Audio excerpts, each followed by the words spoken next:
Tribidang babae, ikinulong sa bodega, ang triplets na nakasira ng bintana ng kotse niya. Pero bakit halos maiyak siya dahil sa nakita niya sa mga bata? Ako si Shelo, isa akong spoiled brat, kaya nang mabasag ang bintana ng kotse ng triplets na batang lalaki na napadaan ay ikinulong ko sila sa bodega ng ilang araw. Kaya lang ay nagulat ako dahil sa isang bagay at ito ang kwento ng buhay ko. Nanlalaki ang mga mata ni Shelo nang marinig niya na may nabasag sa labas ng bahay. Nakaupo kasi siya sa may tumba-tumba niyang upuan sa may garden niya. Pagbukas niya ng gate ay tumambad sa kanya ang basag na bintana ng kotse niya. Sinong nakabasag niyan, ha? Puno ng takot at kaba na tumingin sa kanya ang triplets na batang lalaki. Walang sumagot kaya nagsisigaw siya na may kasamang malakas na padyak. Kami po! Napayo kong sabi nga ni JR. Nagingit-ngit sa inis ang puso ni Shelo. Nanliliit ang mga mata niya na tinignan ni sa isang mga to. Anong ginawa niyo? Bakit nabasag? Nagkadikit na ang katawan ng mga ito dahil sa takot sa kanya. Nagbabatuhan po kami at aksidenteng sa bintana ng kotse tumama. Sagot ni Baste. Tumaas ang kilay nga ni Shelo. Aksidente o sinadya? Hindi kayo taga rito eh. Itsura niyo pa lang. Napadaan lang po kami. Si Jake ang sumagot. Nagpupuyos sa galit ang puso ni Shelo. Tumaan lang kayo pero nanira pa ng gamit ng tao? Nagbabatuhan kayo dito pa talaga sa labas ng bahay ko? Agad niyang hinaklot nga ang braso ng triplets at hinila ito papasok sa gate. Huwag po, maawa po kayo sa amin, hindi po namin sinasadyang nangyari.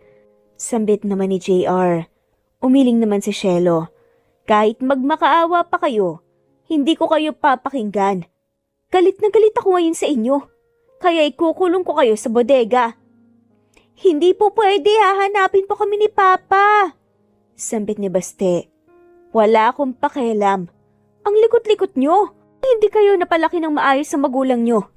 Hinihila ng triplets ang kamay niya dahil gustong kumawala pero hindi siya nagpatinag hanggang sa makababa sila ng hagdan papuntang bodega.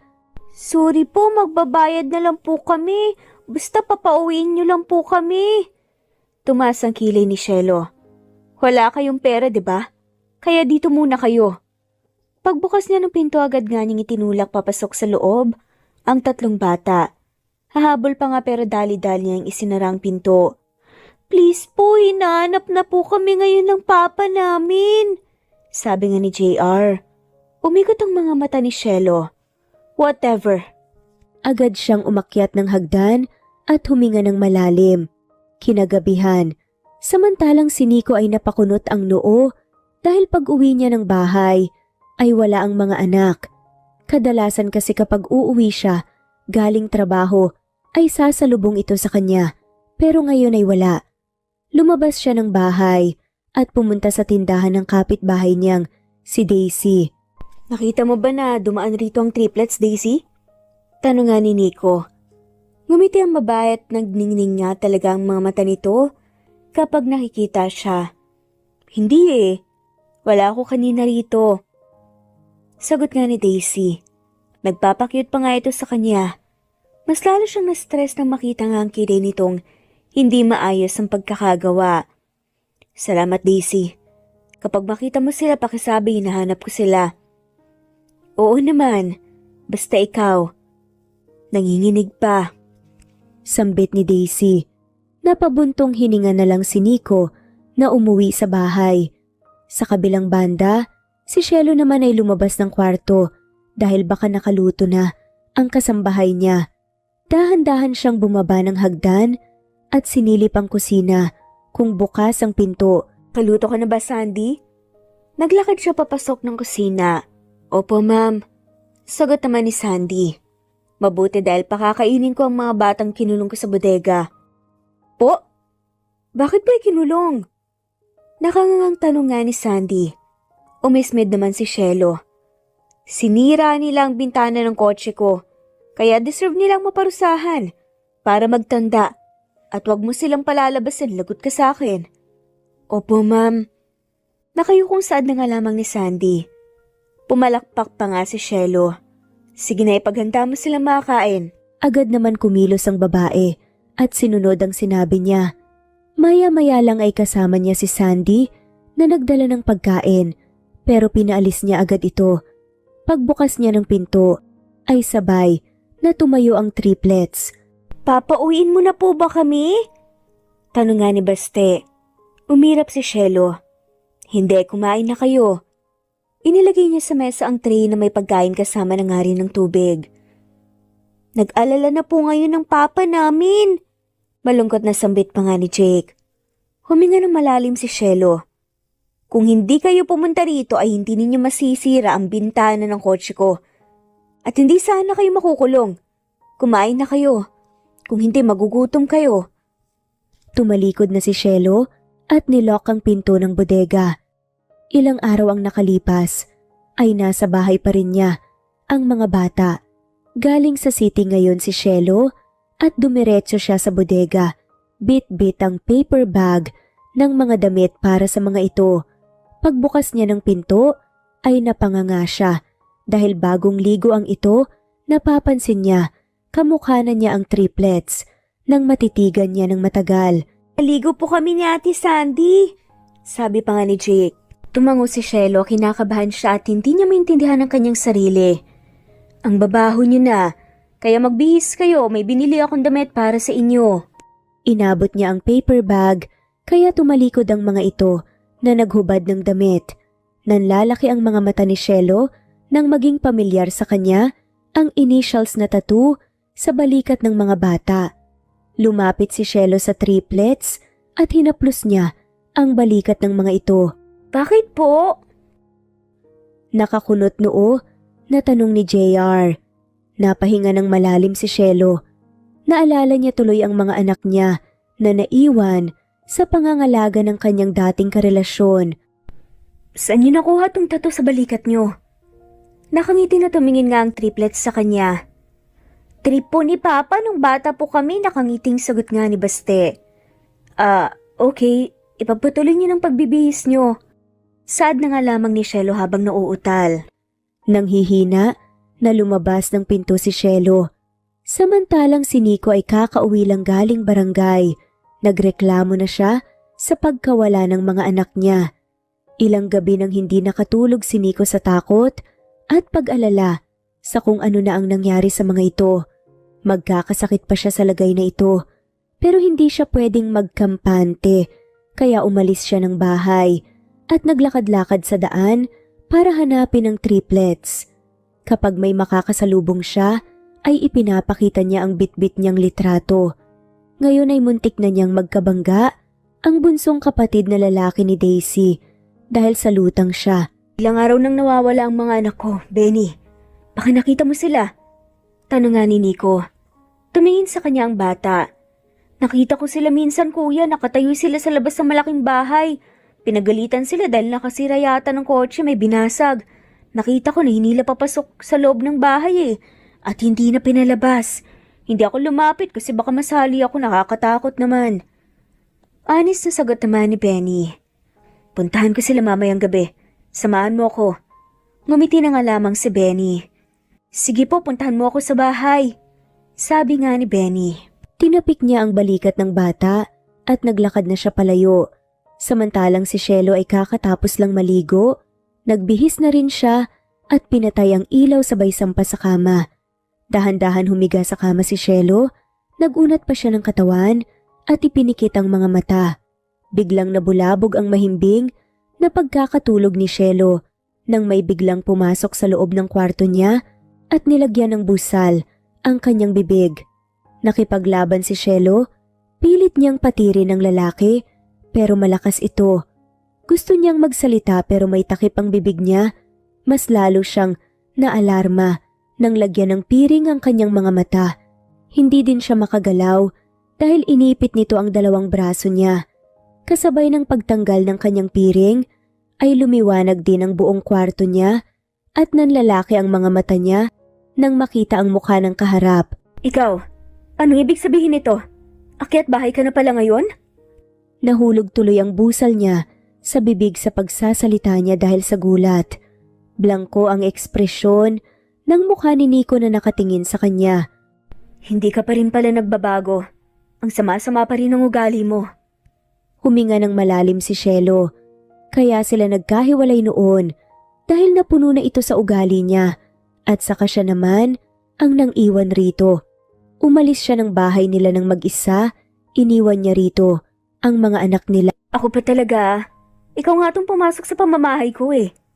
Ang sama ng tingin ni Nico sa kanya. Ilabas mo ang anak ko. Siguro naman sapat na yan para gawa nilang kasalanan sa'yo. Napanganga si Shelo.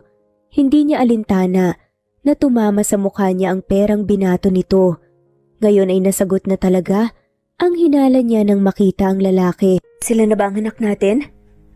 Naglakad palapit nga sa pinto si Nico. Sa deretsahang tanong ni Shelo. Ilabas mo na sila para makalis na kami. Matapang na saad niya. Hindi umamin ang lalaki sa tanong niya. Hindi nito pinansin pero alam niya sa puso niya na anak niya ang mga bata. Tinatanong kita, Nico. Parang hindi mo ko naririnig. Hindi siya pinansin ng lalaki. Bagkus ay binuksan nito ang pinto, ay hinanap ang mga bata. Sumunod din siya dahil gusto niyang marinig mismo sa bibig nito ang totoo. Isa-isa nitong binuksan ang pinto. Nagising tuloy ang tulog ni Sandy. Tumigil si Nico at hinarap siya. Umigting ang mga panga nito na hinawakan ng mahigpit ang braso niya. Umuubusin ang pasensya ko, Shelo. Ang laking perwisyo nitong ginawa mo. Kapag may masamang nangyari sa anak ko, mananagot ka talaga.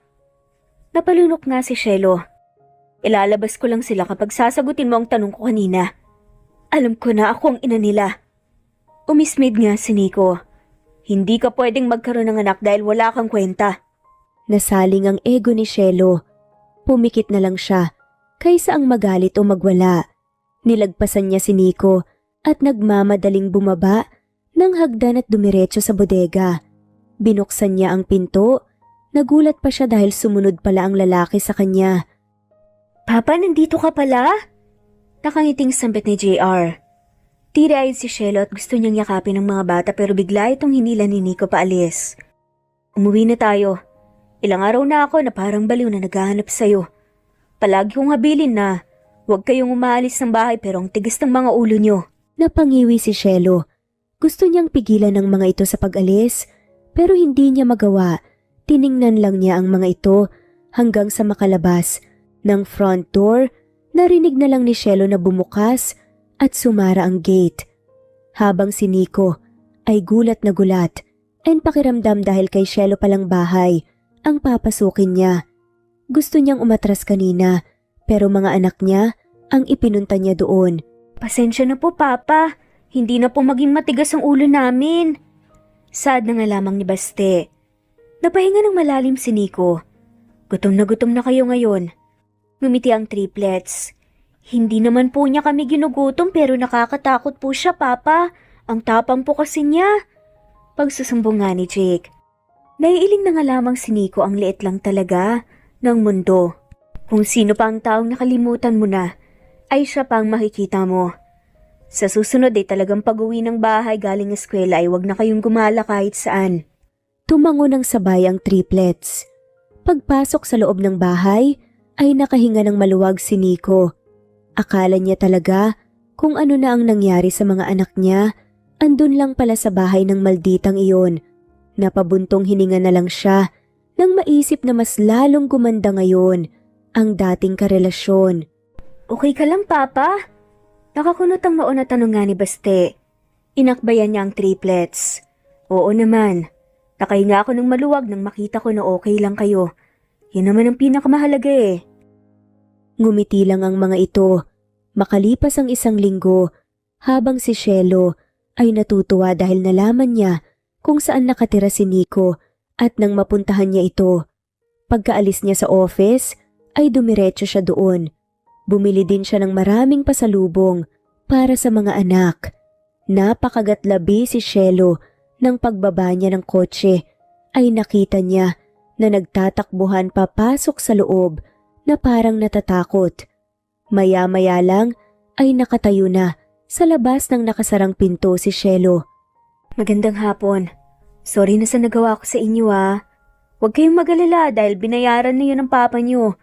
Ang totoo niyan, gusto ko kayong maging kaibigan. Pangalo nga ni Shelo sa triplets. Walang sumagot, kaya napakagatlabi na lang si Shelo.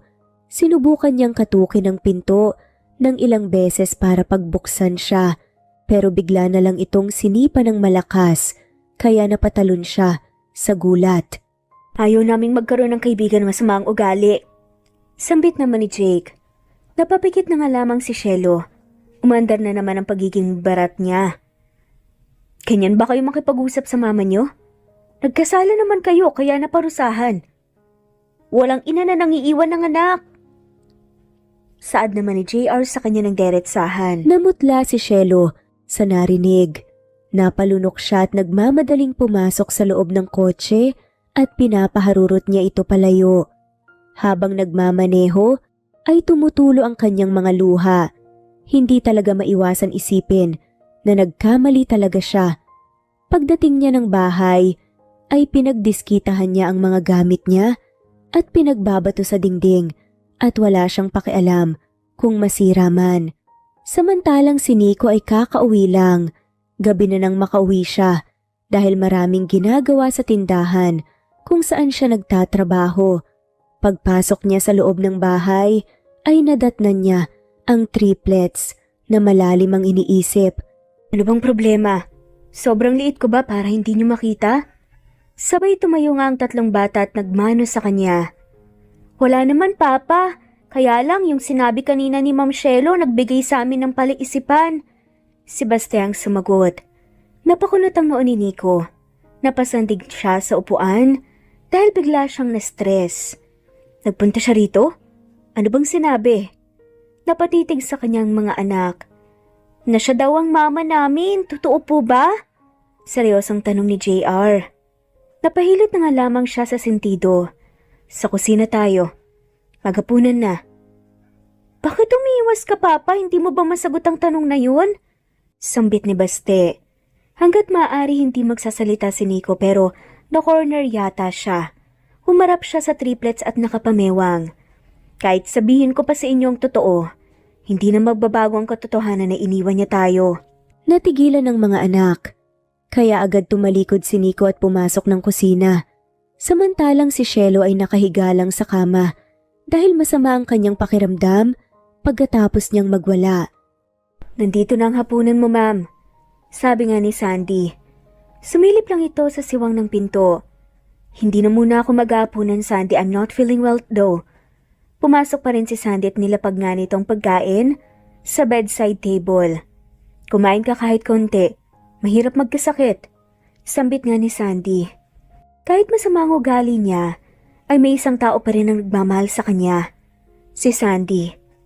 Lungkot na lungkot ang pakiramdam ko ngayon dahil ang mga batang kinulong ko sa bodega, mga anak ko pala sa dati kong karelasyon. Napakunot na ang kaibigan niya. Really? At yun ang lalaking nandito nung nakaraan? Sabi nga ni Sandy. Napahinga ng malalim si Shelo. Oo, galit din siya sa akin dahil iniwan ko sila noon. Hindi ko nga alam kung paano siya kausapin tungkol sa mga bata Sumandig sa dingding si Sandy na malayo sa kanya. Maarte kasi siya, ayaw niyang may dumidikit sa kanya kaya kilala lang talaga siya nito. Nakaraan na yon, lumipas na. Kahit anong nagawa mong kamalian ay pwede pa namang magbago at magsisi. Sambit nga ni Sandy. May puntong babae. Oo naman. Ngumiti si Sandy. Basta kung kailangan mo ng tulong ko, sabihan mo lang ako. Okay, salamat. Pagkalabas ng pinto ni Sandy, ay kumain na rin siya. Kaunti lang naman ang dinala ng babae, kaya inubos na lang niya. Sa sumunod na araw ay bumalik ulit si Shelo sa bahay ni Nico. Naglalaro ang mga bata sa labas at hindi alam ang pagdating niya. Iniwan niya ang kotse sa malayo para hindi siya makita ng mga anak. Nang akmang tatakbo, ang mga bata ay isa-isa niyang hinawakan ng laylayan ng damit ng mga ito. Bitawan niyo po kami! Sabi nga ni Jake. Huminga ng malalim si Shelo. Desperada na nga siyang maging maayos sila ng mga anak niya. Bibitawan ko lang kayo kapag hindi niyo ako taktakbuhan, okay? Wala akong gagawing masama sa inyo. Gusto ko lang na makapag-usap tayo. Mama niyo ko. Tinitigan nga siya ng mariin ng triplets. Galit sa'yo si Papa, ayaw niya nakausapin ka namin. Sagot nga ni JR.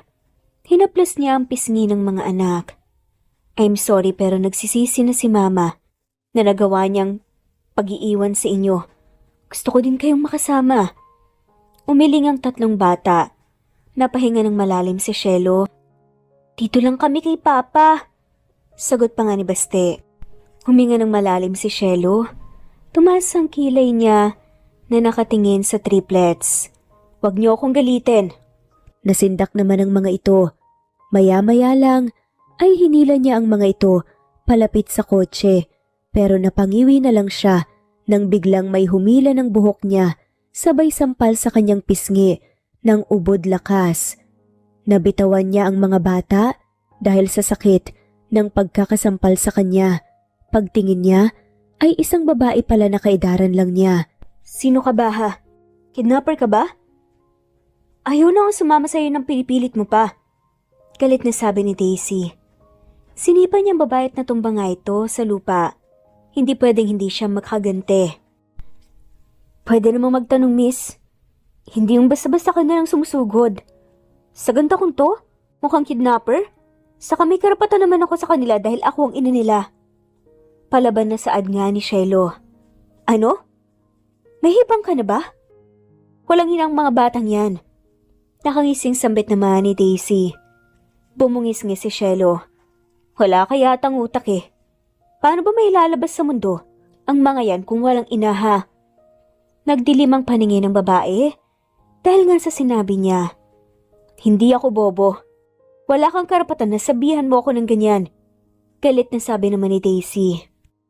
Nanlalaki ang mga mata ni Shelo nang hilahin ng babae ang buhok niya. Gumanti din siya. Hindi siya papayag na masira ng babaeng ito ang araw niya. Tinapakan niya ng malakas ang paa nito dahilan para mabitawan ang buhok niya.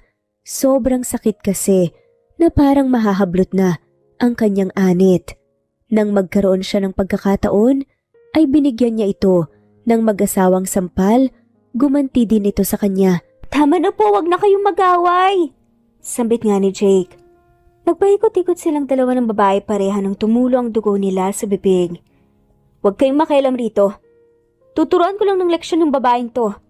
Akmang sisipain nga niya ito pero umiwas at sinapok nga niya ang mukha nito. Ano bang nangyayari dito? Bakit kayo nag-aaway? Nagtatakang tanong nga ni Nico. Pinipilit silang paglayuin ng lalaki, kaya nadamay ito. Napamura tuloy. Ang babaeng tong nagsimula ng gulo, Nico. Balak pa sanang kidnapin ng mga bata, pinigilan ko lang talaga. Pagsusumbong ni Daisy, umikot ang mga mata ni Shelo. Ubod lakas niya itong tinulak, nagngit-ngit ang kalooban niya nang saluin ni Nico. Pumait ang panlasa niya, nagseselos siya. Sinungaling. Ikaw ang nauna. Kumanti lang ako. Masama ang tama nga ng mukha ng babae. Ipapablatter kita sa barangay. Ang sama ng ugali mo. Sabi pa nga ni Daisy. Huminga ng malalim si Shelo. Kahit magkaso ka pa, wala akong pakialam. Magkaubusan tayo ng pera rito, kung meron ka. Masama ang tingin ni Nico sa kanya. Tama na. Hindi perang usapan dito. Kung hindi sinong may kasalanan. At sinong nang iwan. Inayos ni Shelo ang sarili niya. Tinignan niya isa-isa ang mga bata. Kasalanan niyo to. Kung hindi ba naman kasi kayo nagmamatigas eh. Tila desperadang saad na nga niya. Tinapunan niya ng masamang tingin si Nico, pati na rin ang babae at nagmamadaling naglakad palayo. Habang si Nico naman ay nanghihina ang pakiramdam na nakatingin sa mga anak. Sumakit ang ulo niya sa gulo na nadatnan. Putok ang labi ni Daisy, pati ang buhok nito ay sobrang gulo. Pasensya na Daisy ah. Pasok na muna tayo sa loob, gagamutin ko ang sugat mo. Ngumiti naman ang babae. Nang nasa loob na sila ng bahay, ay ginamot na niya agad ang sugat ng babae. Napapahawak pa nga sa kamay niya dahil mahapdi. Totoo ba ang sinasabi niya kanina? Na siya ang ina ng triplets? Tanong nga ni Daisy. Napabuntong hininga lang si Nico. Oo. Saad nga nito. Tumango-tango naman si Daisy. Kaya pala gusto niyang makasamang mga bata. Saad ni Daisy. Tumahimik naman si Nico. Alam niya ang ugali ng babaeng iyon, kung hindi mapagbibigyan ay talagang manggugulo. Makalipas ang ilang minuto ay umuwi na si Daisy. Humingi din siya ng tawad sa babae. Napahinga siya nang malalim na napasandig sa upuan at iniisip ang nangyari. Bakit siya ganun, Papa? Ang tapang talaga ni Mama. Sad pa nga ni JR. Tinignan niya ang triplets. Ugali na talaga niya yung ganun.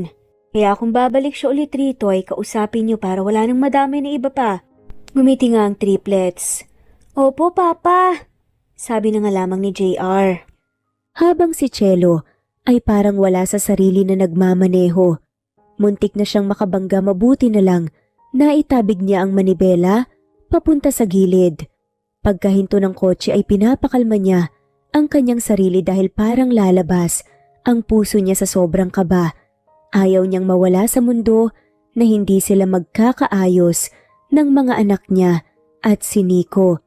Isang buwan ang nakalipas ay hindi na muna bumalik si Chelo sa bahay ng dating karelasyon. Hindi niya kasi kaya ang mga sinasabi ng mga anak niya.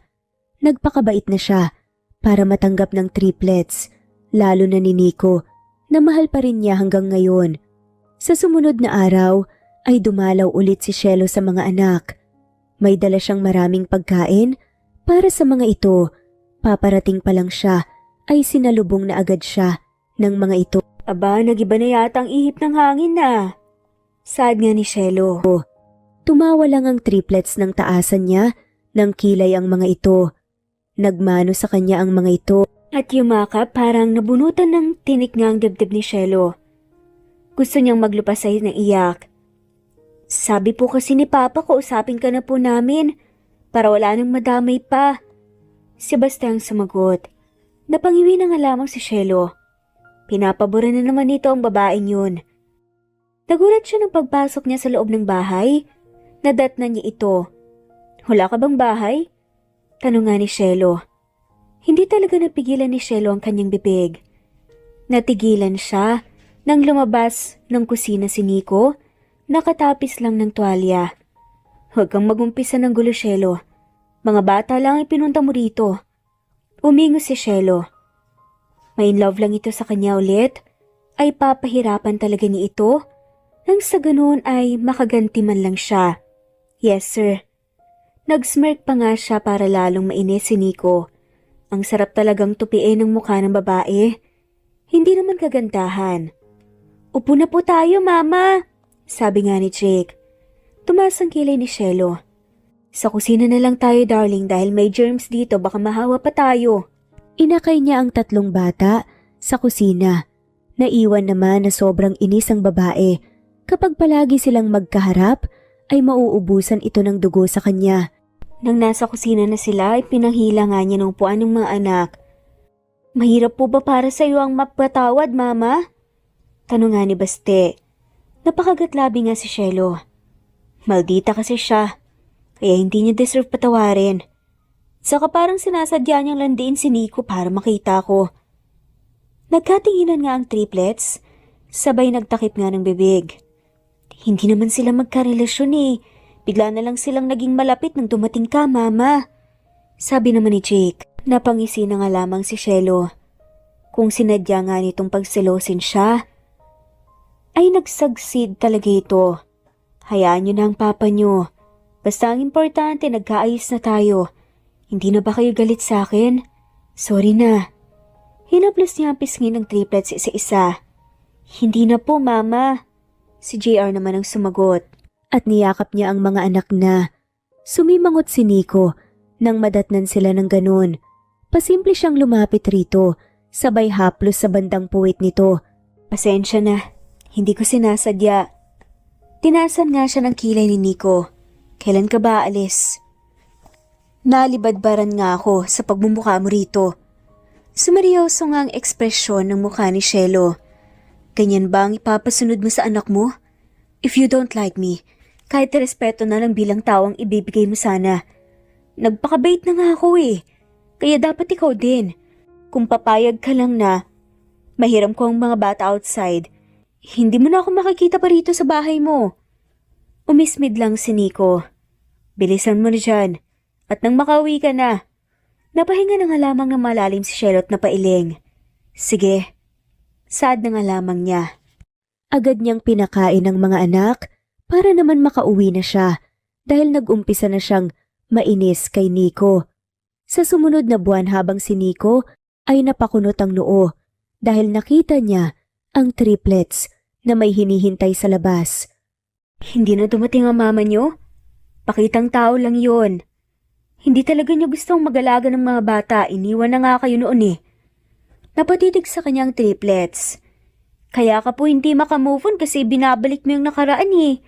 Papa, hindi po perpekto ang isang tao. Nagkakamali din tsaka nagsisisi. Siguro mas mabuti na rin na umiiwas pa minsan-minsan si mama kasi naging toxic ka na rin. Tsaka nadadamay po kami. Mahabang litanya pa nga ni JR. Natigilan na nga lamang si Nico. Napalunok at napakunot ang noo niya nang mapansin niyang umalis ang mga anak. Saan kayo pupunta? Tinignan siya ng triplets. Sa tindahan lang po, Papa. Sagot naman ni Baste. Tumango naman si Nico. Pagkaalis ng mga anak, ay lumabas siya ng bahay at pumunta sa tindahan ni Daisy para bumili ng kape. Nagpapakyut na naman ito, pero nginitian lang niya. Wala siya sa mood na gumante kasi naiinis siya kay Shelo. Pabili ng kape. Tumaas ang nguso ni Daisy na tumingin sa kanya. Sige, may galit yata sa akin ng mga anak mo. To na bumili sa kabila, animpluwensyahan yata ni nanay. Sabi ni Daisy. Napabuntong hininga nga si Nico. Tumambay lang sila doon, may grocery items naman sila sa bahay. Tumawa-tawa naman si Daisy. Kaya pala, kinagabihan ay sobrang tahimik ng mga bata. Hinihintay pa rin ng mga ito ang pagdating ni Shelo. Matulog na kayo, hindi na darating yon. Kung pupunta kanina pa sana. Saad nga ni Nico. Tumingin sa kanya ang triplets, sabay pasok sa loob ng kwarto. Hindi inaantok si Nico, kaya naisipan niyang magbukas ng telebisyon, kasabay naman ang pagbuhos ng malakas na ulan. Tumayo siya para sumilip sa labas. Napakunot ang noo niya nang makita si Shelo, nakakalabas lang ng kotse na pinapayungan ng isang lalaki hanggang sa makalapit sa pinto ng bahay. At narinig na niya ang boses nito sa labas. Tan mo ang pinto, Nico! Saad nga ni Shelo. Umikot ang mga mata ni Nico dahil kung magsalita ito ay parang dito lang nakatira. Nilakihan niya ang bukas ng pinto kasi pumasok din ang lalaki na may dalang maraming paper bags. Hindi pa niya isinara ang pinto dahil may hinanakot pa ang lalaki. Nang matapos, ay nagpaalam na ito kay Shelo na aalis na. Pumunta ka pa talaga rito, gabi na tumulan pa. Huminga ng malalim si Shelo. Wala ako sa mood na makipagpalitan sa'yo ng maanghang na salita ngayon. Deserve mo na lang para bukas. Magsasalita pa nga sana siya nang biglang lumabas ang triplets mula sa kwarto. Nandito ka pala, Mama. Sambit nga ni Jake. Nagmanong mga to kay Shelo sabay yakap nga ng mahigpit. Kitang-kita niya ang tuwa sa mukha ng mga to nang dumating ang ina. Pasensya na kayo, ngayon lang ako nakabalik sa ospital. Puno ng pag-alala ang mukha nga ng bata na tinignan nga ang babae. Ano pong nangyayari, Mama? Tanong nga ni Jake. Naupo si Shelo. Tinanggal nito ang suot na itim na jacket at nakita niya ang benda sa magkabila nitong braso. Pero napalunok siya dahil napansin niya ang maumbok nitong dibdib. Ga ako ng kotse. Sobrang syong anong nag-drive eh. Kitang-kita na nga na tumatawid ako. Huminga ng malalim ang triplets. Mag-iingat ka na po sa susunod, Mama. Paano na lang po kami? Sambit pa nga ni JR. Ngumiti si Shelo. Natigilan naman si Nico at napatitig siya sa babae. Maya-maya lang ay naghubad ng pajama ito ng pajama dahil nabasa. Napalunok na lang si Nico kasi sobrang ikli ng short nito na natira. Nakatulog na yata kayo. Ngumiti ng sabay ang triplets. Hindi pa po masyado, Mama. Nagising agad kami nang marinig pang boses mo. Si Basta naman ang sumagot. Natawa ng malakas si Shelo. Napangiti si Nico dahil nahawa din siya.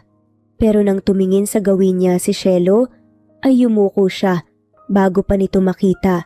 Kumain na kayo. Inakbayan ni Shelo ang triplets. Kumain na yan sila pero kaunti lang dahil hinintay ka nila. Sumimangot na nga lamang si Nico, nangitian nga siya ni Shelo. May lagnat ka yata ngayon, bumait ka kasi eh. Umikot ang mga mata ni Nico.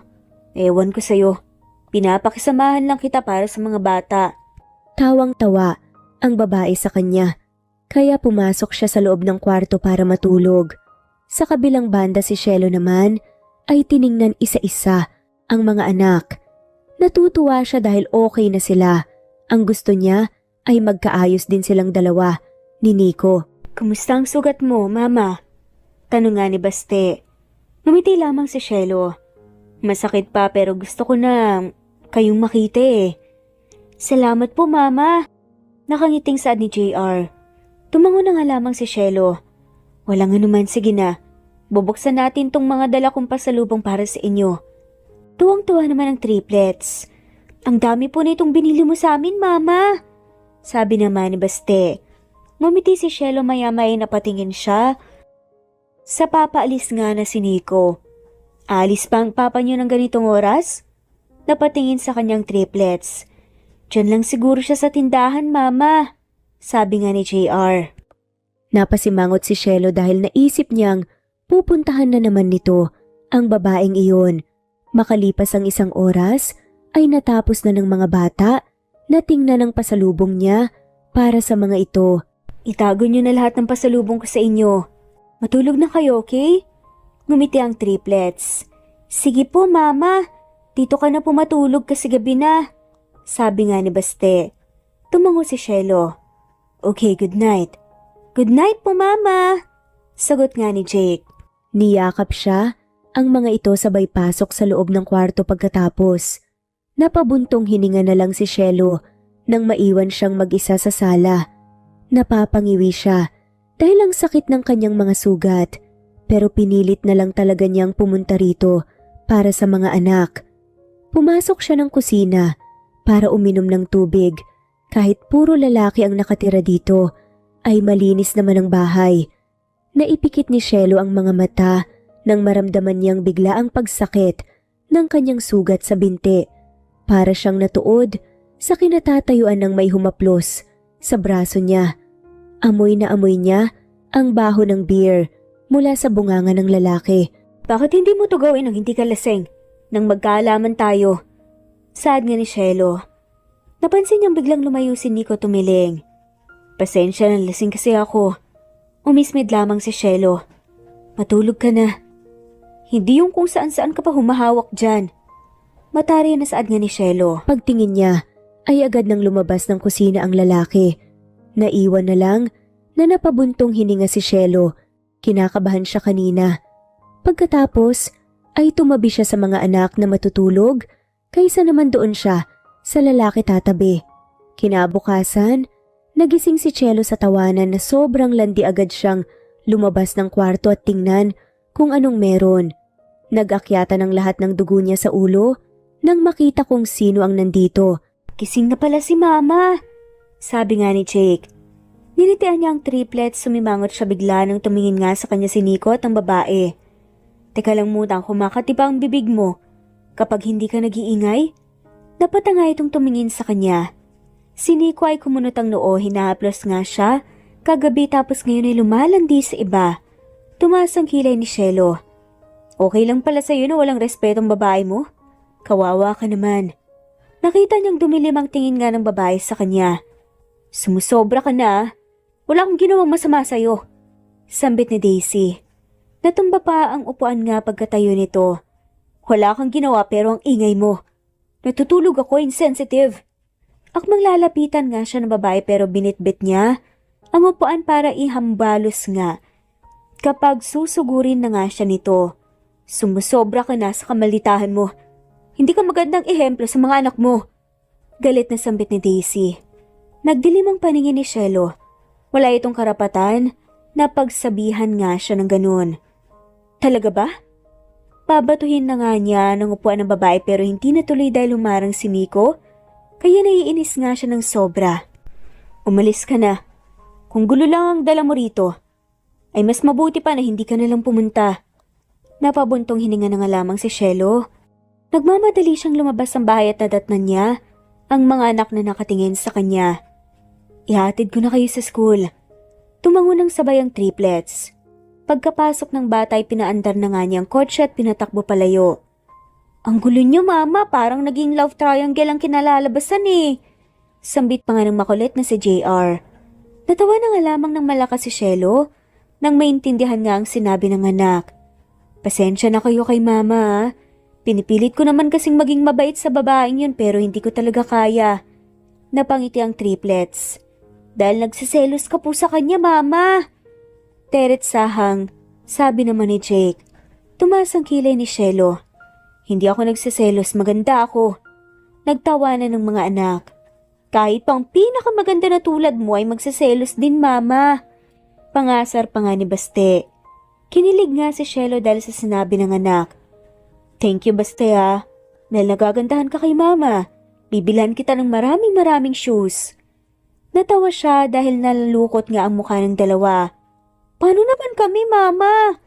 Sumimangot nga na sabi ni JR. Tumawa na nga lamang si Shelo. Of course, kayong tatlo ang bibilhan ko. Tuwang-tuwa naman ang mga anak na nagpasalamat.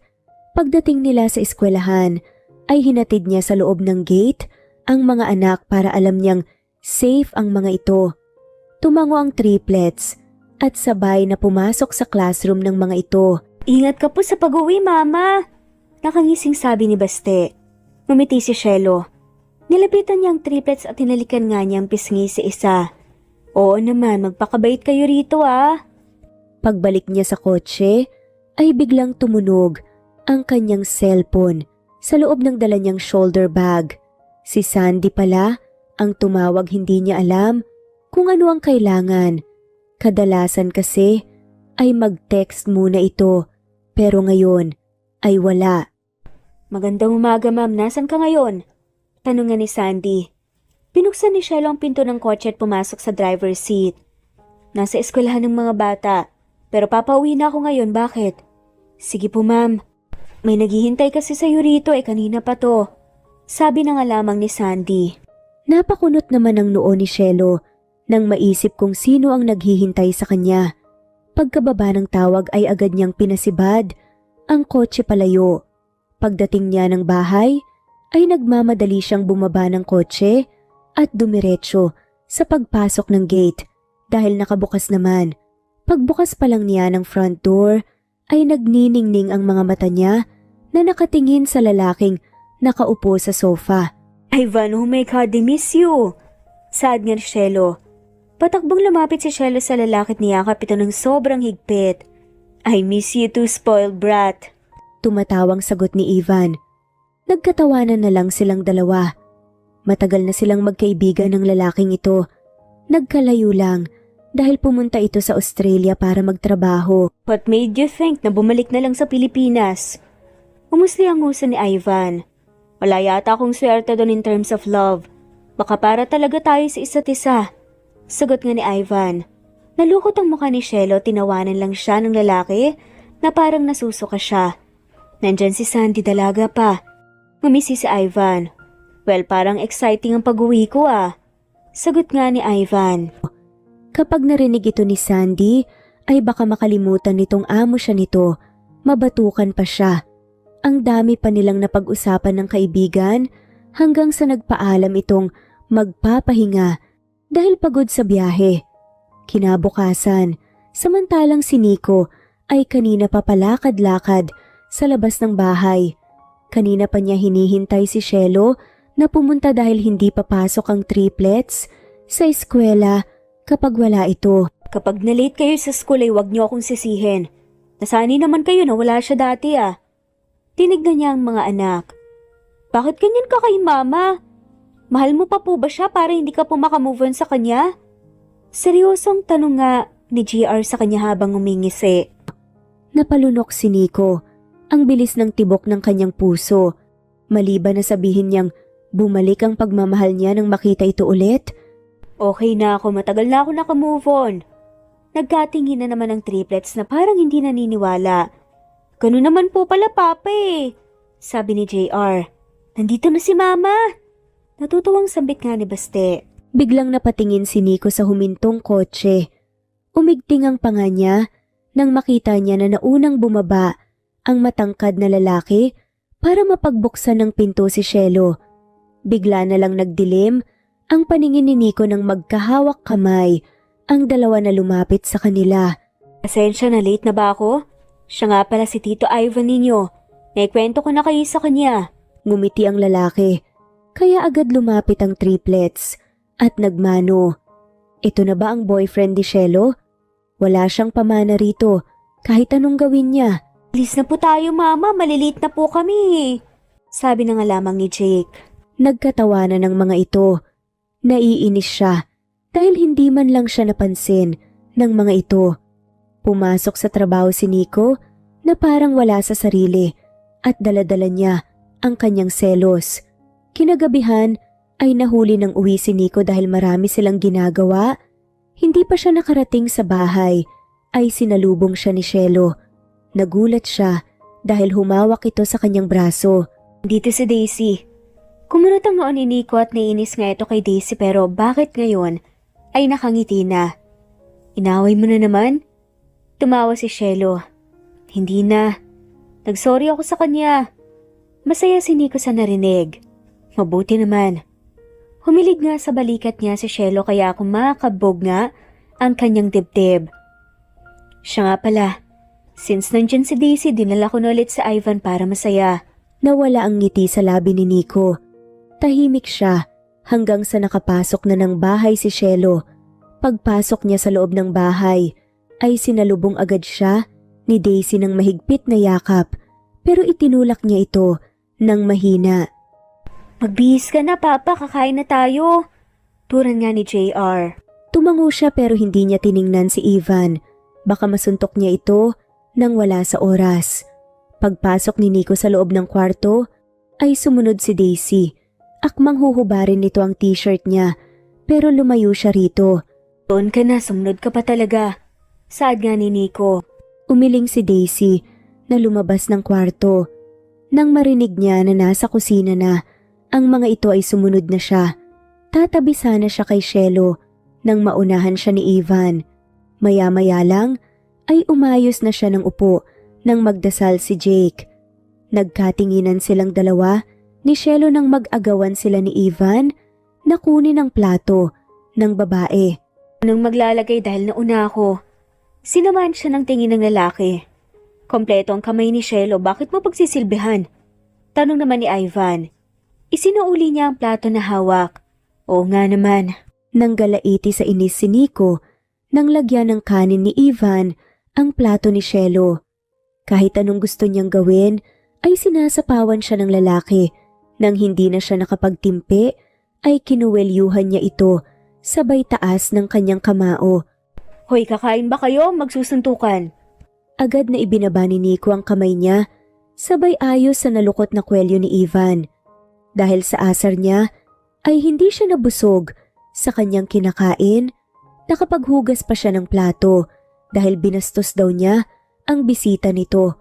Umabot talaga ng 1 buwan ng selos ni Nico o higit pa hanggat kasama ni Tselo ang lalaking iyon. Hindi siya nagkaroon ng pagkakataon na makausap ang babae dahil umiipal ito palagi. At ngayon nga ay kaarawan ni Shelo at invited siya pero napapagod siyang kumilos. Mag-isa na lang siya rito dahil ang triplets ay kahapon pa nandun dahil weekend naman. Kinagabihan ay magkasama sila ni Daisy na dumating, birthday, pero walang tao kaya nagtaka siya. Muntik nang atakehin sa puso si Nico nang biglang lumabas sa gilid ng bahay. Si Baste pala. Namumutla ka, Papa? Okay ka lang? Tanong nga ni Baste. Napahinga ng malalim si Nico. Nagulat lang kasi ako sa'yo. Tinawanan lang siya ng anak at hinila papunta sa likod bahay. Natigilan si Nico nang makita niya si Shelo na sobrang ganda sa bestida nitong suot. Dahan-dahan lumapit sa kanya ang babae, kaya inabot niya ang dala niyang regalo, sabay bati rito. Nagyakapan silang dalawa. Parang nakalimutan ni Nico, sandali na maraming tao ang nandito. Napansin na lang niya na biglang lumayo si Selo dahil hinila pala ito ni Ivan. Nasira na naman ang araw ni Nico kasi umeksena na naman ang lalaki. Napansin na lang niya na hila-hila siya ni Daisy papunta sa bakanting upuan malapit sa mesa. Nang magkainan ay nakatingin lang siya sa babae na pinapakain ng triplets. Kahit mga anak niya ay sobrang gwapo din. Kinagabihan ay may sayawan. Nagumpisa ng malasing si Nico. Lumalabas ang hinanakit niya sa buhay dahil sa alak. Umiikot na ang paningin niya pero kitang-kita niya na sobrang enjoy ni Shelo na nakipagsayaw kay Ivan. Dahil lango na siya sa alak ay hindi niya napansin na kanina pa nakauwi ang mga bisita. Dahan-dahan siyang tumayo at nilapitan si Shelo. Humawak siya sa baywang nito, sabay ngiti ng sobrang tamis. Masaya ka ba ngayon? Ngumiti si Shelo. Nanghihina si Nico ng panggigilan ng babae ang kanyang pisngi. Mas lalo tuloy siyang namula. Sobrang saya. Yayakap sana siya kay Shelo nang hilahin ito ni Ivan. Parang nagakyata ng dugo ni Nico sa kanyang ulo sa ginawa ng lalaki, kaya nang magkaroon siya ng pagkakataon ay inundayan niya ito ng suntok sa mukha. Sumusobra ka na. Palagi kang umiepal. Gusto mo talaga masaktan? Sigaw nga ni Nico. Agad na gumanti si Ivan ng suntok, kaya tinamaan din siya pisngi, pero nagkaroon talaga siya ng pagkakataon na mapuruhan niya ito. Gaganti sana ang lalaki nang tamaan ng dalawang mata nito, pero pumagitna na si Shelo. Ama na, para kayong mga bata. Nakakahiya. Sinira ninyong masaya kong gabi. Saad nga ni Shelo at napailing na nga lamang si Nico. Aalis na ako. Ikaw nang bahala sa mga bata. Saad na nga lamang ni Nico. Tumalikod na si Nico at naglakad palabas ng gate. Sumunod naman sa kanya si Daisy. Mabuti na lang nakasakay agad sila ng taxi pa uwi sa bahay niya. Nahiga siya sa pahaba niyang upuan at ipinikit ang kanyang mga mata nang maramdaman na lang niya na may humaplos-haplos sa dibdib niya. Amoy pa lang ng pabango ay alam niyang si Daisy ito. Matulog ka lang. Ako nang bahala sa'yo, Nico. Bakit mo pa pagpipilitan ng sarili mo sa babaeng yun kung nandito naman ako? Sabi nga ni Daisy. Hinawakan niyang dalawang kamay ni Daisy at tinulak nga ito. Huwag mo akong umpisahan. Baka iiyak ka dahil hindi kita mapanindigan. Kaya ka nasasaktan kasi ang hilig mong mag-initiate. Diretsang saad nga ni Nico. Umigting ang panga ni Nico nang sampalin siya nang ubod ng lakas ni Daisy sa mukha. Ang manhid mo? Matagal na akong may pagmamahal sa'yo pero hindi mo man lang napansin. Umasa ako dahil naging sweet ka sa akin pero ginamit mo lang pala ako. Galit na turan nga ni Daisy. Ipinikit na nga lamang ni Nico ang kanyang mga mata dahil hindi naman nananakit ang babae. Hindi naman kita pinasa. Ikaw ang lumalapit sa akin. Nakita niyang tumayo si Daisy at nagdadabog na lumabas ng bahay niya. Naiwan na napabuntong hininga na lang siya dahil sa babae. Sa kabilang banda si Shelo ay napakagatlabi na lang na nakatingin kay Eve. Ano, titingin ka na lang ba dyan? Kasalanan mo talaga to. Kung hindi mo pinagseselos ang lalaking yun ay hindi ako masuntok. Litanya nga ni Ivan. Napangusa na nga lamang si Shelo. Sorry na. Umikot ang mga mata ni Ivan. Ewan ko sa'yo. Hindi naman nakakawala ng pagkatao mo kung paminsan-minsan naamin ka sa totoong nararamdaman mo. Sad na nga lamang ni Ivan. Napangiwi si Shelo nang hilahin ng lalaki ang kanyang buhok. Pambihira ka. Nakasuntok ka din naman pero napuruhan ka lang. Van. Napabuntong hininga na lang si Shelo nang umalis na walang paalam si Ivan. Sa sumunod na araw ay pumunta siya sa bahay ni Nico. Hindi pa siya nakakalayo nang bigla na lang may pumalo ng ulo niya, dahilan para matumba siya at mahimatay. Makalipas ang ilang oras ay nagising siya na masakit ang kanyang ulo. Napabangon siyang bigla nang makita niyang puting kisame at nakakaamoy nga siya ng gamot. Masakit ba ang ulo mo? Nagkatitigan pa nga silang dalawa ni Nico. Oo. Napalunok ng ilang beses si Shelo nang hipan nga ng lalaking ulo niya. May pumalo ng ulo mo. Dinala na lang kita rito sa ospital para safe. Kumunot naman ang noo ni Shelo. Ha? Sino naman? Wala akong kaaway. Sumeryoso ang tingin ni Nico sa kanya. Si Daisy. Kitang-kita ko talaga siya na gumawa. Lango sa alak kaya ang lakas ng loob. Huminga ng malalim si Chelo. Mabait na siya. Ayaw niyang gumanti. Para sa mga anak, hindi niya gusto lumaki ang mga ito na masama ang ugali niya. Kung naging iba ang sitwasyon, ay gaganti talaga siya. Papaluin niya ito para maging patas silang dalawa. Nasaan na ngayon si Daisy? Tanong nga ni Shelo. Tumitig sa kanya si Nico, tinulungan siya nitong makaupo at nilagyan ng una ng likuran niya. Nasa presinto ay kinulong. Napailing na lang si Shelo. Natigil na lang ang usapan nila ni Nico nang biglang bumukas ang pinto at pumasok ang triplets kasama ni Sandy. Agad siyang niyakap ng mga ito pagkalapit sa kanya. Umuwi na tayo, Mama. Ayoko nakikita ka rito. Napabuntong hininga na sabi nga ni JR. Ngumiti si Shelo. Oo naman. Hintayin niyo lang ako sa bahay, hindi kasi pwede ang mga bata rito eh. Tumango naman ang triplets. Yumakap muna ito sa kanya bago lumabas ng pinto. Nagkatinginan sila ni Nico nang maiwan silang dalawa. Ang doktor ang magsasabi kung kailan ka makakalabas. Hindi ka ang magdedesisyon. Natawa na nga lamang si Shelo. Mas maagan at masarap nga sa pakiramdam kapag okay nga sila ni Nico. Siya nga pala, okay na ba tayo? Ninitian siya ni Nico. Oo. Natawa si Shelo. Talaga? Salamat Basta humingi ka ng tawad kay Ivan. Umiling-iling naman si Nico. Hindi na. Nakaganti din naman siya eh. Ang lokong yun. Natawa na lang ng malakas si Shelo. Maya-maya lang ay pinakain siya ng lalaki. Bawat subo nito ng pagkain ay magkatitigan silang dalawa. Kinakabahan si Shelo. Sobrang lakas ng tibok ng kanyang puso. Mahal na mahal pa rin talaga niya si Nico. Ang gwapo mo pa rin. Sayang lang dahil hindi ka nakapag-asawa. Napahalakhak si Nico. May dahilan ako kung bakit hindi ako nag-asawa. Napatitig siya kay Nico. Ano naman? Nginitian lang siya ng lalaki sabay halik sa buhok niya. Secret lang muna. Tinampal nga niya ang tiyan nito. Hindi na nga lang ako magsasalita. Napahalakhak nga si Nico sa sinabi niya. Ikaw ang bahala. Tumahimik na lang si Shelo. 3 linggo ang nakalipas ay nasa bahay na si Shelo. Okay na ang sugat niya kaya umuwi na siya. Nandito lang ngayon sa bahay niya si Nico at inaalagaan siya kasama ng mga anak nila. Sila lang ang nandito dahil si Sandy ay dinala na ni Ivan sa pag-alis nito. At saka hindi pa sila nagkikita ni Daisy. Magtutuos pa silang dalawa hanggat wala pa siyang ganang magpapakita rito ay titira muna ito sa kulungan. Nasa loob siya ng kwarto ngayon, nakahiga nang pumasok si Nico. Naupo ito sa tabi niya at sinubuan siya ng dala nitong minatamis na saging.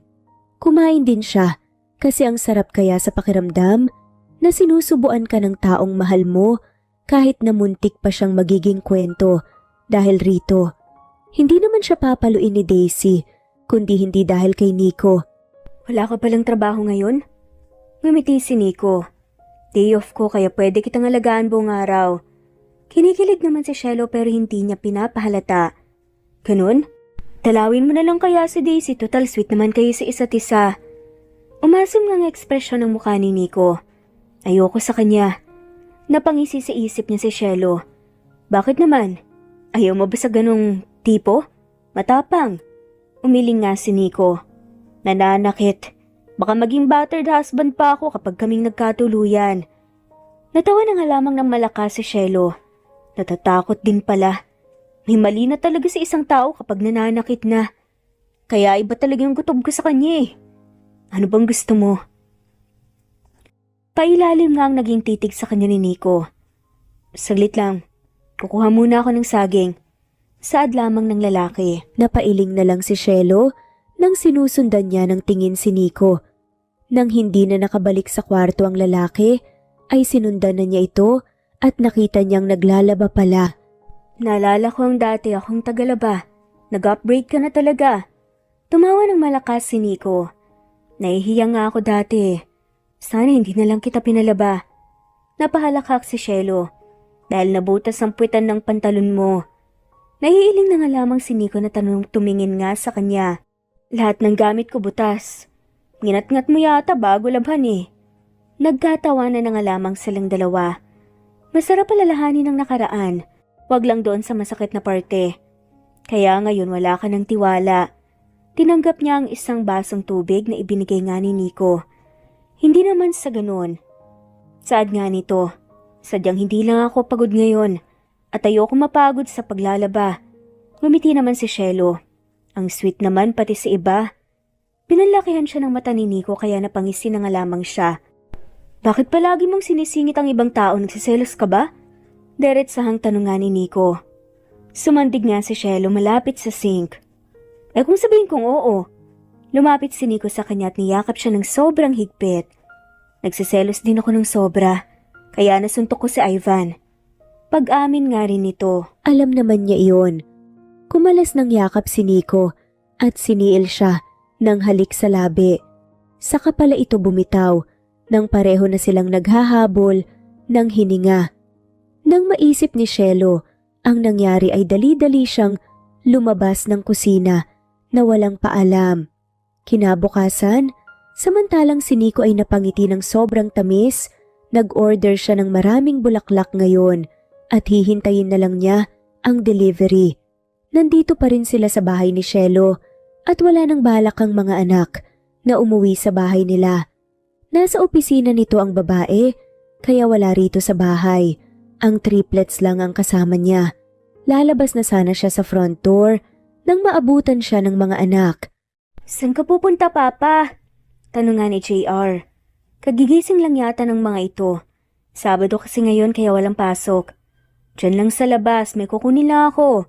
Ngumiti ang triplets. Sige po, maligo muna kayo. Nagluto na ako kaya kumain na kayo pagkatapos. Tumango ang triplets at umakyat ng hagdan. Sakto naman pagkalabas ni Nico ay dumating na ang delivery boy. Binayaran na niya at dinala papasok ng bahay. Para saan yan, Papa? Nakangiting tanong nga ni Baste. Nakahiga ito sa sofa. Nilalamig yata kaya hindi pa naligo. Sa inyo. Ang lapad ng naging ngisi ng anak. Nagkabalikan na po kayo? Tanong nga ni Baste. Napakamot nga ng ulo si Nico. Hindi pa plano ko pa lang sana. Pumangon nga si Baste. For sure papayag si Papa. Nagsiselos nga yun kay Ate Daisy Sabi ni Baste. Napangiti naman si Nico. Sige mamaya pag-uwi niya. Kayo magbibigay nito sa kanya, may surprise ako sa kanya. Sige po Papa, walang problema. Pagpayag nga ni Baste. Ginulo nga ang buhok ng anak, sabay nagpasalamat. Tumango naman si Baste at tumakbo paakyat ng hagdan. Kinagabihan habang si Shelo ay asar na asar dahil natagalan siyang umuwi kasi na-flat ang gulong ng kotse niya. Hindi niya makontak si Nico dahil pagtingin niya ay lowbat ang kanyang phone, naiwanan din niya ang kanyang phone charger. Napakunot ang noo ni Shelo nang makita niyang nasa ng bahay ang mga anak pagkahinto ng kotse. Dali-dali siyang bumaba dahil gusto niyang malaman kung anong problema ng mga ito. Napangiti na lang si Shelo nang abutin siya ng mga ito nang bulaklak bigla tuloy nawala ang asar niya. Salamat. Halikan niya ang mga to, isa-isa pagkatapos magmano sa kanya. Pasok na po tayo, Mama, sabi nga ni Jake. Tumango naman si Shelo. Pagbukas ng front door napangiwi siya dahil sobrang dilim. Bakit madilim? May ilaw naman sa labas Napanganga na lang si Shelo nang biglang nagsindihan ang mga kandila at biglang tumunog ang malamyos na musika. Namalayan na lang ni Shelo na nakayukod na sa harapan niya si Nico at nakataas na ang kamay. Sayaw tayo. Napangiti si Shelo. Sure. Agad namang hinawakan ng triplets ang bulaklak Nang makasayaw na nga silang dalawa, napansin nga niyang mga mata ni Nico na nakatitig sa kanya. Kahit gabi na, ang ganda mo pa rin. Banat nga nito sa kanya. Pulero ka pa rin talaga. Ang tamis ang naging ngiti ni Nico. Maya-maya lang inaayos nga nito ang kanyang buhok. Walang halong bola. Maganda ka talaga mula noon hanggang ngayon. Kinikilig ang puso ni Shelo. Debaling na flat ang gulong ng kotse niya, pero ito naman ang madadatnan niya. Salamat. Siya nga pala. Anong meron?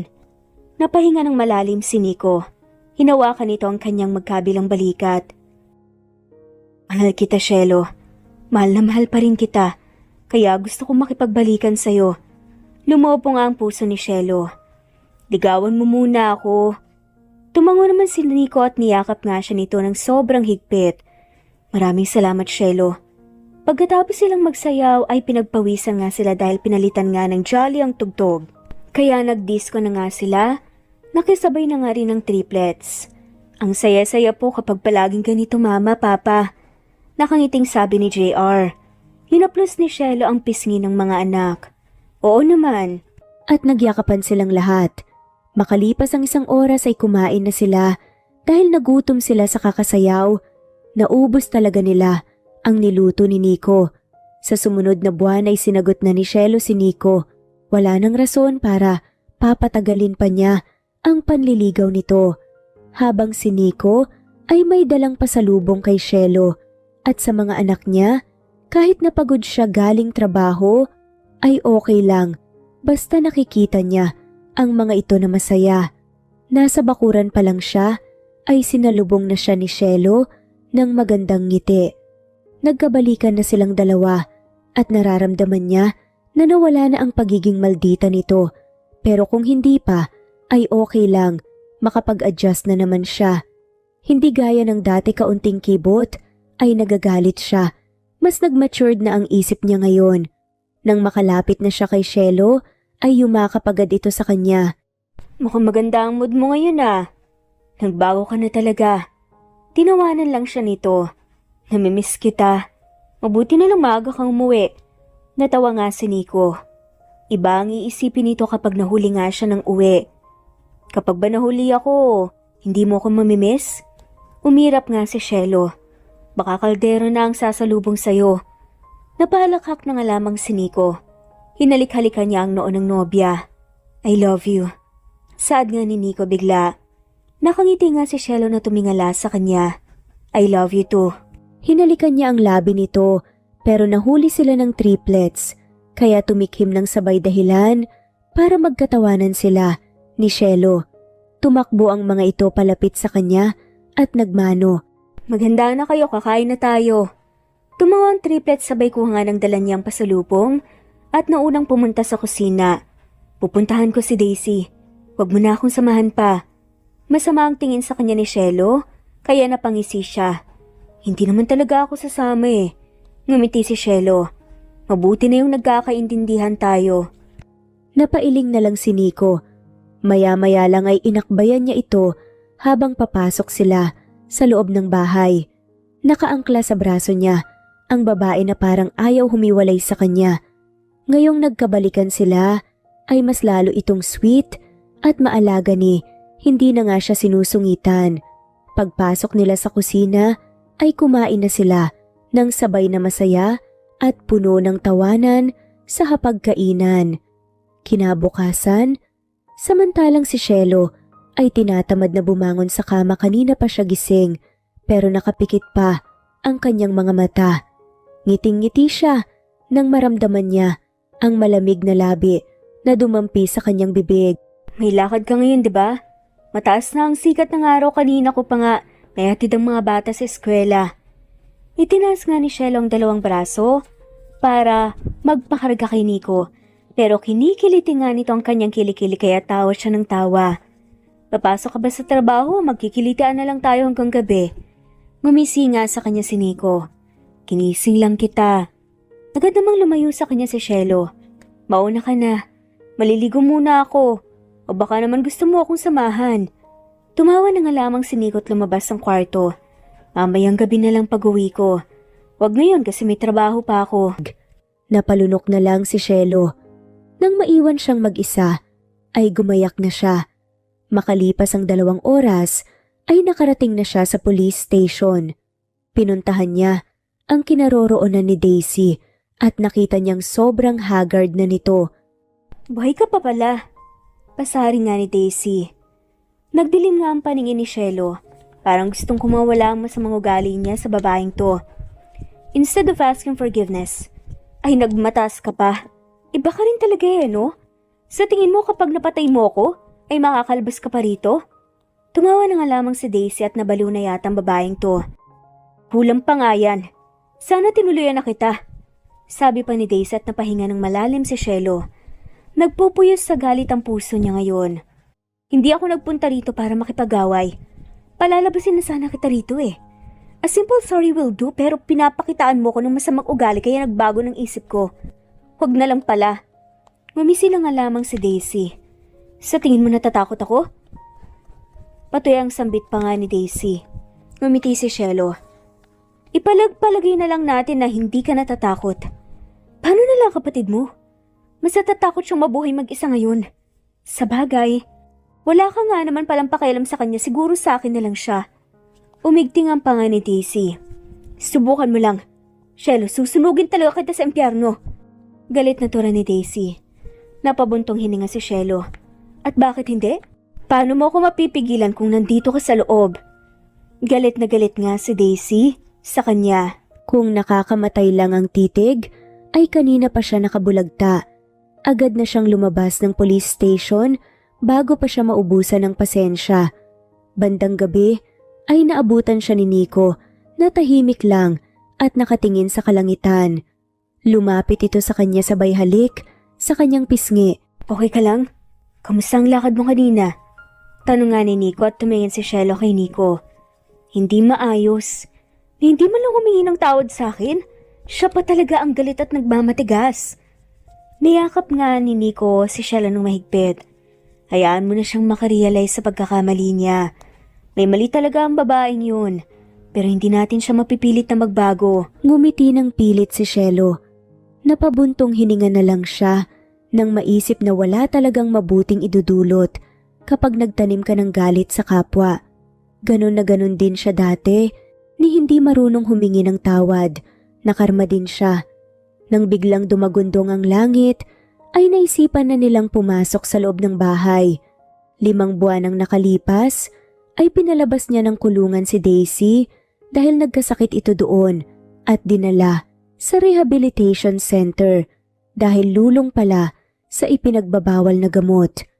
Kahit hindi ito humingi ng tawad, ay siya na lang ang nagkusang nagpatawad para wala siyang bigat na dinadala sa kanyang puso. Ngayon ay nasa syudad siya kasama ni Nico.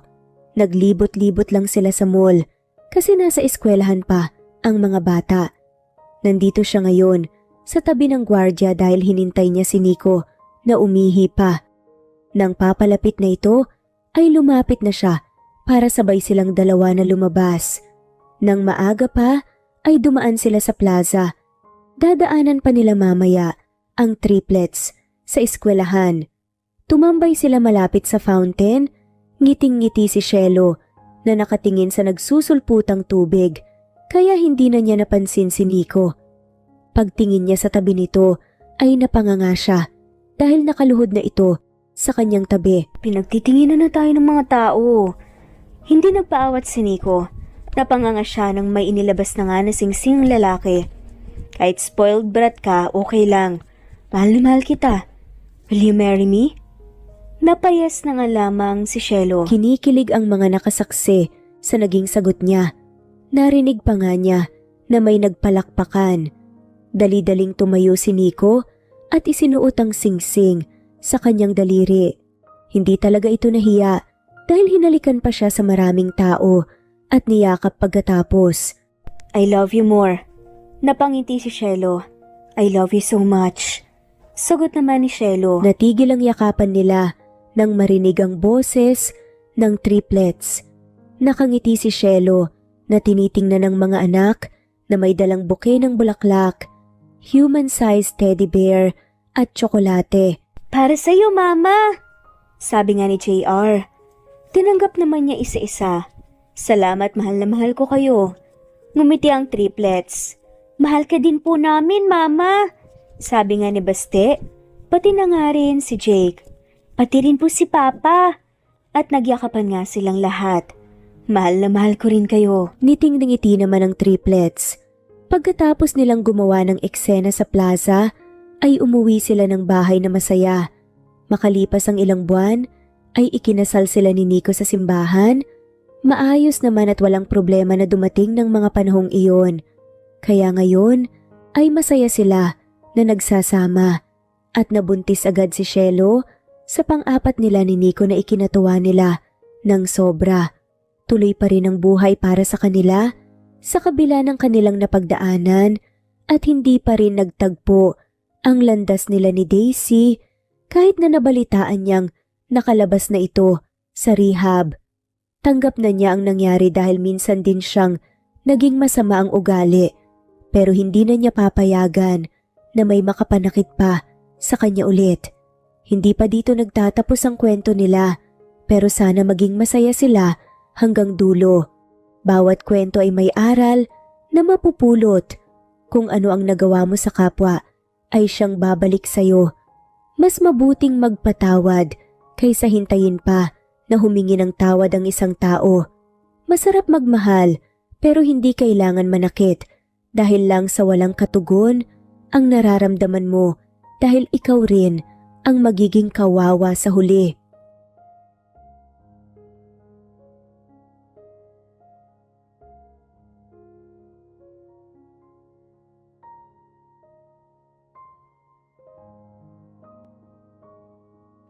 Presbyteros Rose, Maria Evangelista, Eli Evangelista Anderson, Marisa de los Reyes of Saudi Arabia, Conchita Alos Rage, Ana Flor Saico, Christian Fidelino, Judith Castro, Beth Sardina, Jelly Tampos, Fatma Mansul, Senenor Zame, Flor Cabrera of Santa Rosa, Laguna, Liliano Bebe,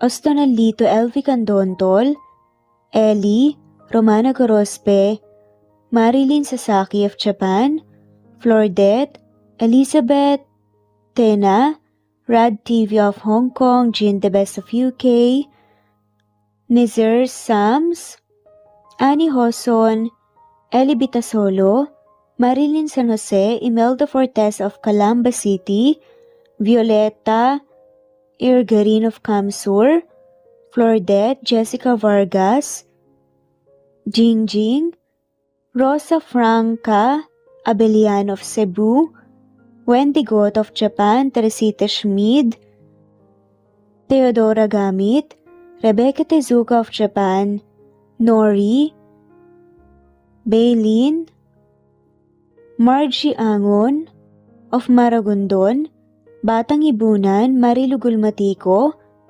Ledad Dapito, Geraldine Ana Victoria Linley of Macau, Marites Nitura, Reynante Salamanya, Pasita Eliazar, Jingjing Nazareno, Gina Monge, Rosemary Vasquez, Mercy Villantes, Freda Reyes, Teresita Loida Gabas, Christian Fidelino, Eli, Wilma Dargantes, Teresita de los Santos, Teodora Gamit, Rosemary, Romana, Leonisa, Kidim, Jean Debes, Eddie Codillian of Winnipeg, Canada, Flor, Ellie, Emily, Elila, Merlin, Leonisa Azotes, M. Season Vlog, Princess Rocker, Emma Gura, Flora Pasita Eliazar of Ontario, Canada, Eli Bitasolo of Milan, Italy, Carmencita Falcon, Rayland Pudadera, Marilu Gulmatico, Imelda, Liliano, Senen, Fatma Mansul, Teodora Gamit, Mercy, Evangeline Zamora, Chabidal, Kinciano Obas, Charlene Cartilla, Sofia Moore, Dumlao of Santiago City, Andrea Taga, Teodoro Roliuki, Ligaya Calvo, Maria Teresa Rosendo Corpin, Ida Rojas, Stephanie Arroyo, Kidim, Bonifacio Quinzon, D.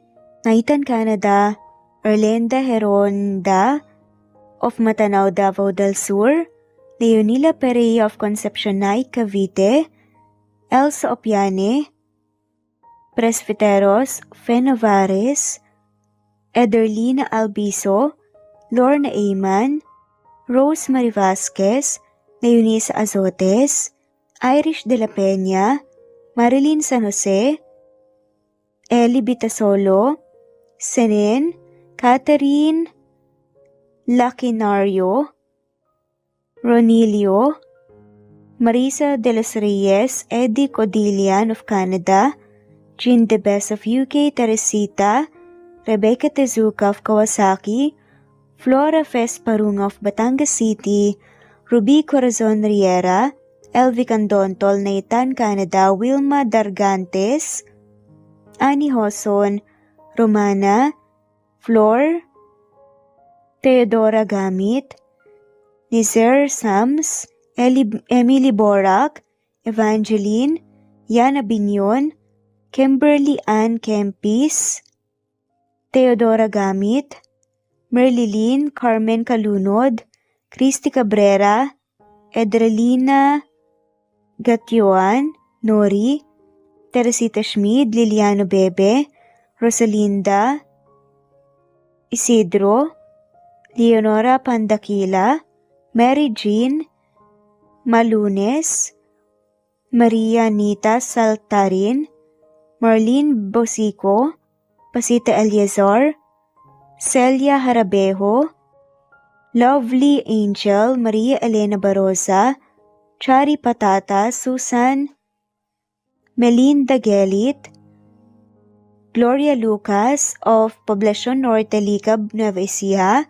Francis Pilapil from Binganonan, Rizal, Ruby Corazon, Chabidal, Mary Joy Sabaresa, Lebuna Arnel, Angie, Reder, Kinciano Ebas, Lucia Baldo, Ara Adhani, Yamasuka, Evangeline Bautista, Mary Joy, Rodrigo Valerio of Balanga City, Bataan, Rosal, Rosalie, Ana Flor Saico, Carlo Gayorgor, Jelly Tampos, Rosemary Vasquez Presbiteros Rose, Eli Evangelista Anderson, Fe Navares, Ostonalito Catherine, Ara Adhani, Jean Debes of UK, Lily Sales, Rose Mebukadon of Saudi Arabia, Ellie, Liliano Bebe of Italy, Lily, Loida Gabas, Ellen Cervantes of Malolo City, Bulacan, Evangeline Zamora, Jennifer Odias of Claveria, Miss Oriental, Nori, Annalyn Divina Gracia, Merlilyn Linley, Nora Balias of Siargao Island, Meding, Elvi Candontol, Wilma Dargantes, Helen Murillo, Ara Adhani, Carmencita Falcon, Ederlina Albiso, Florence De Leon, Rebecca Tezuka, Annie Hoson, Matea Ejes, Nancy Navarra, Teresita Schmid, Mercedita San Jose of Antipolo City, Princess Rocker, Marilu Gulmatico, Ana Victoria, Imelda Fortes of Calamba City, Jan Lulete, Batang Ibunan, Pinay, Elsa Kimura, Fatima, Eli Ramirez of Caloocan, Liliano, Saida, Flordet, Helen Murillo, Jelly Tampos, Senen Orzame, Elaila, Leonisa Azotes of Bacolod City, Pasita Eliazar, Romana Gorospe, Flor Cabrera of Laguna, Carmencita Falcon, Ronilio, Conchita Alcos, Rosemary Vasquez, Eli Bitasolo of Milan, Italy, Marilyn San Jose, Fe Navarez, Annie Hoson, Evangeline Zamora, Imelda Taay, Charlene Cartilia, Julieta Hermosura, Elvi Candontol, Teresita Schmid, Marilyn Sasaki, Christina, Jessica Vargas, Christian Fidelino, Marie Cristal Hilario, Elsa Opiane, Princess Rocker of Riyadh, KSA, Marisa de los Reyes, Merlilyn, Juliet Panlilio, Daisy Blaza, Susan of France, Mercy Villantes, Renalyn Obenza, Wilma Dargantes, Not Green Fox, Carmelita Mendoza, Marilyn Babula, Berry, Liliano Bebe, Presbyteros Rose, Medel Talon, Jane, Lani Pardillo, Marlene Kayanan, Leonisa Azotes, D. Marie Ramos, Araceli Lilio Saria, Miras Channel, Raquel Epe, Gina Tutor, Jane Hartley, Sunshine Sotalbo, Maricel Cabigon, Merlin Baroza, Gina Marayo, Merlin Rodel Obejero, Hans, Cecilia Comoda, Tahan Vlog, Merlin, Kuya Atok, Maria Merly Brogada, Marilu Cabantak, Filipina, Eileen, Mercedita San Jose, Lovina Galang, Lilian, Teresita de Jesus, Monina Aviles, Yula Pedrona, Romana Gorospe, Rosemary Vasquez, Marley Lazaraga, Leonisa Azotes, Jocelyn Tancinco, Estelita Mahia, Ding Lege,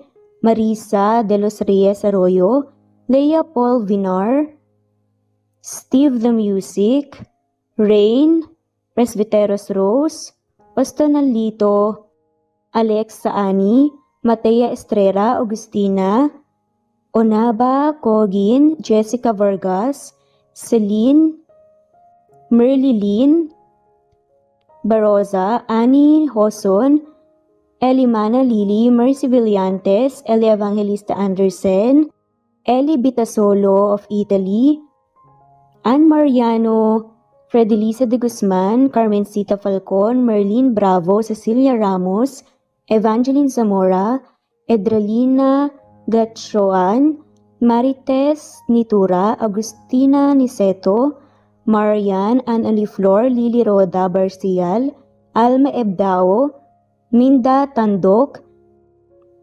Flores, Melinda Sano, Pelma Mora, Juliet Panlilio, Edna, Elvi, Delia, Fenavares, Sally Lariano, London Villas, Danica Selga, Lani Pardillo, Teresita Schmid, Charlie, Nora Bell Evans, Roger, Lloyd Salon, Bella, Nelly Ortiz, Mary Rose Carillo Jesusa, Enday Samante, Enday Lebra, Yolanda Tejida, Honey Villasenor, Tessie, Marichan, Ann Mariano, Wilma Guzman, Gabrielio, Liu, Maria Rica Natividad, Melanie Juan, Anita Hernando, Teresita Arevalo,